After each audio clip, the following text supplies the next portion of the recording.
नमस्कार प्रेक्षकांनो, स्टार प्रवाहावरील लग्नानंतर होईलच प्रेम या मालिकेच्या आगामी भागात आपण पाहणार आहोत की काव्य आपल्या आईवडिलांना आणि कुटुंबातील सर्व सदस्यांना विचारते की तिचं आणि पार्थचं लग्न अचानक का लावलं गेलं. यावर तिचे मामा आणि इतर मंडळी तिला समजवतात की तेव्हा परिस्थिती खूप कठीण होती. त्यावर काव्या भाऊक होऊन विचारते, माझ्या बाबांना वाचवण्यासाठी तुम्ही माझं आयुष्य पणाला लावलं का? हे ऐकून सगळे स्तंभ होतात आणि तिच्याकडे बघत राहतात.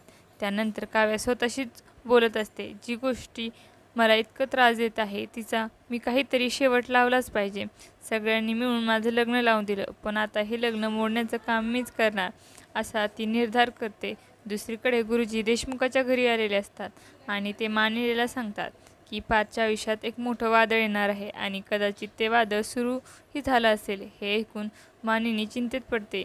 काव्या तिच्या वकिलांशी संपर्क करते आणि आता येणाऱ्या भागात पार्थकडून घटस्फोट घेणार का हे पाहणं खूपच रंजक ठरणार आहे. तुम्हाला जर आपला व्हिडिओ आवडला असेल तर चॅनलला लाईक, शेअर आणि सबस्क्राईब करायला विसरू नका. धन्यवाद.